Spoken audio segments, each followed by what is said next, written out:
அனைவருக்கும் வணக்கம். இந்த ஃபோட்டோவில் இருக்காங்களே, இந்த பெண்ணுடைய பேர் பிரீத்தி. இவங்களுக்கு இப்போது 25 வயசு ஆகுது. இவங்க கன்னியாகுமரி மாவட்டம் முளகுமூடு கிராமத்தில் வசித்து வராங்க. பிரீத்தியுடைய கணவனின் பெயர் ரமேஷ்குமார். இந்த தம்பதிகளுக்கு தற்போது 2 குழந்தைகள் இருக்குது. மூத்த மகனான விஷ்ணு 9 வயதும் இளைய மகளுக்கு 4 வயதும் இருக்குது.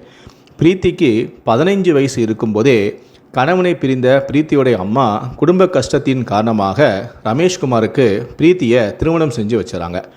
அந்த சமயத்தில் வயசு பிரச்சனை வரக்கூடாது, சர்டிஃபிகேட்டில் எந்த விதமான ப்ராப்ளமும் வரக்கூடாது அப்படின்னு சொல்லிட்டு பிரீத்தியோடைய அம்மா தன்னுடைய பர்த் சர்டிஃபிகேட்டை பிரீத்தியோட பர்த் சர்டிஃபிகேட்னு சொல்லி ஏமாற்றி சீட்டிங் பண்ணி தான் ரமேஷ்குமாருக்கு திருமணம் செஞ்சு வச்சுருக்காங்க.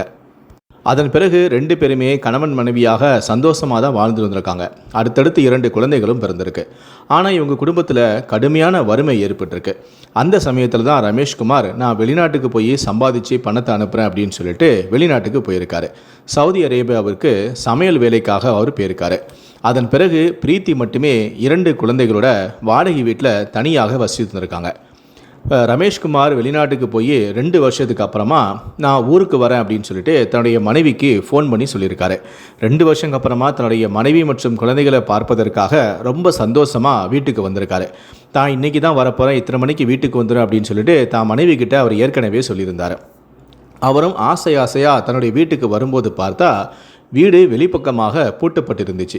என்னடா இது, வீடு பூட்டியிருக்க, நாம் வெளிநாட்டிலேருந்து வரோம், நம்ம மனைவி நமக்காக சந்தோஷமாக காத்துக்கிட்டு இருப்பான்னு பார்த்தா வீட்டை பூட்டிட்டு இவன் எங்கே போனா அப்படின்னு சொல்லிட்டு ரமேஷ்குமாருக்கு பெரிய அதிர்ச்சியாக இருந்திருக்கு.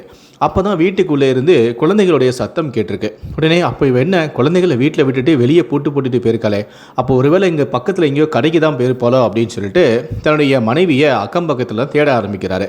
எங்கே தேடியும் மனைவியை காணோம். என்னடா இது, மனைவியை காணோம், அப்படி எங்கே போனா அப்படின்னு சொல்லிட்டு அதுக்கப்புறம் கொஞ்சம் அவுட்டரில் பல இடங்களில் தேடி பார்க்குறாரு. எங்கே தேடியுமே மனைவியை காணோம்.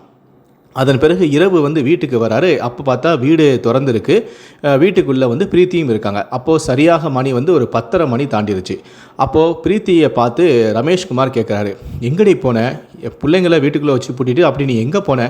நானும் உன்னை எவ்வளோ இடங்களில் எவ்வளோ நேரம் தேடிக்கிட்டு இருக்கேன், ஒரு வழியாக நீ என்ன ஆச்சு ஏதாச்சுன்னு தெரியலையேன்னு சொல்லிட்டு நானே சோர்ந்து போய் கடைசியாக வீட்டுக்கு பார்த்தா நீ வீட்டில் இருக்கியா, அப்படி நீ எங்கே தான் போன அப்படின்னு சொல்லி பிரீத்தி கிட்ட கேட்குறாரு. இதுக்கு பிரீத்தி சரியான முறையில் ரமேஷ்குமாருக்கு பதில் சொல்லலை.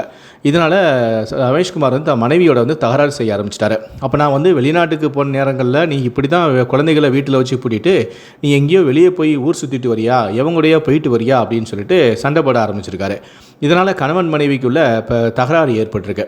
அந்த சமயத்தில் பிரீத்தி கணவரை விட்டு குழந்தைகளையும் விட்டுட்டு வீட்டிலிருந்து கிளம்பி போயிடுறாங்க. அதன் பிறகு ரமேஷ்குமார் தக்கலை காவல்துறையை போயிட்டு தன்னுடைய மனைவியை தன்னோட சேர்த்து வைக்குமாறு அவர் புகார் கொடுக்குறாரு. அப்போது போலீஸார் என்ன பண்ணுறாங்கன்னா பிரீத்தியை காவல் நிலையத்துக்கு அழைத்து பேச்சுவார்த்தை நடத்துகிறாங்க. அப்போது பிரீத்தி போலீஸார்கிட்ட என்ன சொன்னாங்கன்னா, எனக்கு கணவரோடையும் குழந்தைகளோட வாழ எனக்கு விருப்பம் இல்லை. எனக்கு 15 வயசு இருக்கும்போதே என்னோடய விருப்பமே இல்லாமல் என்னை சின்ன வயசுலேயே நான் சிறுமியாக இருக்கும்போதே எங்கள் அம்மா ரமேஷ்குமாருக்கு திருமணம் செஞ்சு வச்சுறாங்க. எனக்கு இப்போ 25 வயசு தான் ஆகுது. அதுக்குள்ளே எனக்கு 2 குழந்தைகள் இருக்குது. என் மூத்த பையனுக்கே கிட்டத்தட்ட 10 வயசு 9 வயசு ஆயிடுச்சு. நான் அறியாத வயசில் என்னுடைய அம்மா எனக்கு கட்டாயப்படுத்தி திருமணம் செஞ்சு வச்சுறாங்க. எனக்கு ரமேஷ்குமாரோட வாழ விருப்பம் இல்லை அப்படின்னு சொல்லிட்டு போலீஸ் ஸ்டேஷனில் சொல்லிட்டு போயிடுறாங்க. அப்போது போலீஸார் ரமேஷ்குமார் என்ன சொல்கிறாங்கன்னா, சரிப்பா, குடும்ப பிரச்சனை, ஏதோ தகராறு, அவரும் ஏதோ நொந்து போய் இருக்கிறா, அதனால் இந்த மாதிரி சொல்லிட்டு போகிறா, குழந்தைங்க மேலே அவள் பாசமாக தான் இருப்பா, அதனால் குழந்தைகளுக்காக கண்டிப்பாக உன்னை தேடி வருவா, கொஞ்ச நாள் பொறுமையாக இரு, கூடிய சீக்கிரத்திலே உன்னை தேடி வருவா அப்படின்னு சொல்லிட்டு ரமேஷ்குமாருக்கு ஆறுதல் சொல்லி போலீஸார் அவரை அனுப்பி வைக்கிறாங்க. சரி, போலீஸாரே இப்படி சொல்லிட்டாங்களே என்ன பண்ணுறது அப்படின்னு சொல்லிட்டு அவரும் 2 குழந்தைகளை வளர்த்துக்கிட்டு ஊர்லேயே செட்டில் ஆகி கிடைக்கிற வேலைகளை பார்த்துட்டு இருந்திருக்காரு. அப்போ திடீர்னு ஒரு நாள் ரமேஷ்குமாரோடைய வாட்ஸ்அப் நம்பருக்கு ஒரு ஃபோட்டோவும் ஒரு ஆடியோவும் வருது. ஏன்னா இது ஏதோ ஒரு ஃபோட்டோ வருது மனைவியோட நம்பரில் இருந்து அப்படின்னு சொல்லிட்டு ரமேஷ்குமார் ஓப்பன் பண்ணி பார்த்தா அங்கே தன்னுடைய மனைவியான பிரீத்தி அகில் அப்படின்னு பக்கத்து ஊரை சேர்ந்த ஒரு வாலிபரோட சர்ச்சில் திருமணம் செஞ்சுக்கிட்டு அந்த ஃபோட்டோவை தன்னுடைய கணவனுக்கு அனுப்பியிருக்காங்க. இதை பார்த்து அதிர்ச்சியான ரமேஷ்குமார் உடனடியாக மகளிர் காவல் நிலையத்தில் போயிட்டு புகார் கொடுத்துருக்காரு. தன்னுடைய மனைவி தனக்கு தெரியாமலேயும் வேற ஒரு பையனை திருமணம் செஞ்சுக்கிறாங்க அப்படின்னு சொல்லி திருமண மோசடியில் ஈடுபட்டிருக்காங்க அப்படின்னு சொல்லி அவர் போலீஸில் புகாரும் கொடுக்குறாங்க. இந்த திருமண புகைப்படங்களை அவர் போலீஸில் காட்டுறாங்க. இதனடுத்து உடனே மகளிர் போலீஸார் பிரீத்தியை அழைத்து விசாரணை செய்கிறாங்க. அப்போ பிரீத்தி என்ன சொல்கிறாங்கன்னா, என் கணவன் வந்து வெளிநாட்டு சென்ற நேரத்தில் எனக்கு பக்கத்து ஊரை சேர்ந்த அகிலோட எனக்கு வந்து பழக்கம் ஏற்பட்டுச்சு. அதன் பிறகு அவரோட நான் நெருங்கி பழக ஆரம்பித்தேன். எனக்கு என்னுடைய கணவனான என்னுடைய முதல் கணவனான ரமேஷ்குமாரோட வாழ எனக்கு சுத்தமாக விருப்பமே இல்லை. ஏன்னா எனக்கு 15 வயசு இருக்கும்போதே என்னுடைய பெற்றோர்கள் தான் வந்து என்னை கட்டாயப்படுத்தி இவருக்கு திருமணம் செஞ்சு வச்சாராங்க. அந்த சமயத்தில் என்னுடைய கணவன் வந்து என் அம்மாவுக்கு கொஞ்சம் பணமும் கொடுத்தாங்க. எங்கள் அப்பா அம்மாவுக்குள்ளே சின்ன வயசுலேயே வந்து பிரச்சனை ஏற்பட்டதால் என் அப்பா வந்து அம்மாவை பிரிஞ்சு போயிட்டாங்க. அதனால் நான் வந்து சின்ன வயசுலேயே நான், அம்மா, பாட்டி, தாத்தா தான் வீட்டில் தான் வளர்ந்துட்டு வந்தேன். அதுக்கப்புறம் நான் 15 வயசு இருக்கும்போதே ரமேஷ்குமார் வந்து அடிக்கடி எங்கள் வீட்டுக்கு வந்துட்டு போயிட்டு இருந்தார். என் அம்மாவோட வந்து கொஞ்சம் நெருங்கி பழகிட்டு இருந்தார். அந்த சமயத்தில் தான் இந்த பழக்கத்தின் காரணமாக தான் என் அம்மா வந்து இவருக்கு திருமணம் செஞ்சு வச்சாங்க. அந்த சமயத்தில் சான்றிதழில் எதுவும் பிரச்சனை வரக்கூடாது அப்படின்னு சொல்லிட்டு என்னுடைய பெயருக்கு பதிலாக என்னுடைய அம்மாவுடைய சர்டிஃபிகேட்டை கொடுத்து தான், என் அம்மாவுடைய பர்த் சர்டிஃபிகேட்டை கொடுத்து தான் எனக்கு திருமணமே செஞ்சு வச்சாங்க. இவருடைய திருமண சான்றிதழில் என்னுடைய பேரே இருக்காது, என்னுடைய அம்மாவுடைய பேர் தான் இருக்கும். அப்படி பார்த்தா என் புருஷன் வந்து கல்யாணம் பண்ணது என்ன இல்லை, என் அம்மாவை தான். சர்டிஃபிகேட் படி பார்த்தா எனக்கும் அவருக்கும் திருமணமே ஆகலை. ஆனால் நான் வந்து இவரோட தான் நான் குடும்பம் நடத்தி இவருக்கு தான் நான் 2 குழந்தைகளையும் பெற்றெடுத்தேன். ஆனால் எனக்கு இவரோட திரும்ப இப்போ வாழத்துக்கு எனக்கு விருப்பம் இல்லை. அறியாத வயசில் என் அம்மா வந்து என்னை கட்டாயப்படுத்தி இவருக்கு திருமணம் செஞ்சு வச்சுறாங்க. இப்போ எனக்கு வாழ்க்கைனா என்னன்னு புரிஞ்சு நான் விவரமான பிறகு எனக்கு பக்கத்தூரை சேர்ந்த அகிலோட எனக்கு பழக்கம் ஏற்பட்டுச்சு. நான் அவரோட நெருங்கி பழகினேன். அவரோட அடிக்கடி வெளியே தனிமையில் சந்தித்து வந்தேன்.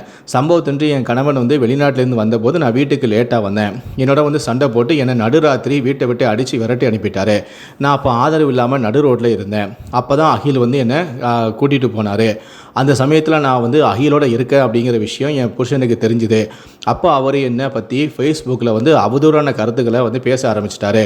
நான் வந்து வெளிநாட்டுக்கு, அதாவது என் கணவனான ரமேஷ்குமார் வந்து தன்னுடைய முகநூல் பக்கத்தில் நான் வந்து குடும்ப வறுமைக்காக கஷ்டத்துக்காக நான் வெளிநாட்டுக்கு போன நேரத்தில் என்னுடைய மனைவியான பிரீத்தியை காமத்தை கட்டுப்படுத்த முடியாமல் அவளுடைய ஆண் சுகத்துக்காக ஒருத்தனை தேடிக்கிட்டா.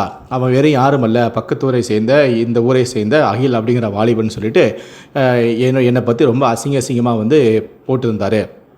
இதனால் என்னால் வேலைக்கு கூட போக முடியல. நான் வேலைக்கு போன இடத்துல கூட எல்லாருக்கும் இந்த ஃபேஸ்புக் பதிவை பார்த்து என்னம்மா இப்படி போட்டிருக்க, என்ன ஏது அப்படின்னு சொல்லி கேட்டாங்க. எனக்கு ரொம்ப அவமானமாக போயிடுச்சு. அதனால் நான் வந்து வேலைக்கு போகாமல் இருந்துட்டேன். இந்த விஷயத்தை அகிலோட அம்மா தான் வந்து என்னுடைய கஷ்டத்தை புரிஞ்சுக்கிட்டாங்க. அவங்க தான் வந்து எப்படியோ உன்னையும் அகிலையும் சேர்த்து வச்சு சோஷியல் மீடியாவில் இந்த மாதிரி ஒரு தவறான விஷயம் பரவிட்டு இதுக்கப்புறம் வந்து என் பையனோட வாழ்க்கையும் இந்த மாதிரி ஆகிப்போச்சு. இதுக்கப்புறம் அவனுக்கு நான் வேற ஒரு கல்யாணம் பண்ணி வச்சாலும் கூட இந்த விஷயம் அந்த பெண்ணுக்கு தெரிஞ்சு அவளும் அவனுட்டு கண்டிப்பாக பிரிஞ்சு தான் போவா. அதனால் எப்படியோ உனக்கும் அவனுக்கும் ஒரு தொடர்பு இருக்குது அப்படின்னு சொல்லிட்டு ஊர் உலகத்துக்கு தெரிஞ்சு போச்சு. அதனால் இதுக்கப்புறம் நீ ஏன் வந்து அவனை கல்யாணம் பண்ணி வாழக்கூடாது அப்படின்னு சொல்லி கேட்டாங்க. எனக்கும் அதுதான் வந்து சரின்னு பட்டுச்சு. அதனால தான் நாங்கள் வந்து சர்ச்சில் போயிட்டு இந்த மாதிரி எனக்கு கல்யாணமான விஷயத்த நான் சொல்லாமலே எனக்கு இது முதல் கல்யாணம் அப்படின்னு சொல்லிட்டு நான் வந்து அவரை திருமணம் செஞ்சுக்கிட்டேன். ஏன்னா சர்டிஃபிகேட் படி அந்த சர்டிஃபிகேட்டில் இருக்கக்கூடிய பேர் என்னுடைய பேர் இல்லை, என் அம்மாவை தான் வந்து அவரை கல்யாணம் பண்ணியிருக்காரு தவிர என்ன அவரை கல்யாணம் பண்ணலை. அதனால் இதுதான் எனக்கு முதல் கல்யாணம் அப்படின்னு சொல்லிட்டு போலீஸ் ஸ்டேஷனில் போயிட்டு வந்து இந்த மாதிரி பிரீத்தி வந்து சொல்லியிருக்காங்க. என்னடா இது பெரிய வம்பா போச்சு அப்படின்னு சொல்லி போலீஸார் வந்து குழம்பி போயிருக்கிறாங்க. இந்த பெண்ணு சர்டிஃபிகேட்டில் இருக்கக்கூடிய பேர் என் பேர் இல்லை, என்னுடைய அம்மா பேர் தான். அதனால் என் கணவன் கல்யாணம் பண்ணது என் அம்மாவை தான் அப்படின்னு இந்த பொண்ணு சொல்லுது. அதே சமயத்தில் இவருக்கு தான் நான் இந்த 2 குழந்தைகளையும் பெற்றெடுத்தேங்கிறதையும் ஒத்துக்குது. இப்போ என்ன பண்ணுறது அப்படின்னு சொல்லி போலீஸார் வந்து குழம்பி போயிருக்கிறாங்க. இதை பற்றி உங்களுடைய கருத்துக்கள் என்ன அப்படிங்கிறத கீழே இருக்கக்கூடிய கமெண்ட் செக்ஷனில் மறக்காமல் சொல்லுங்கள். நன்றி, வணக்கம்.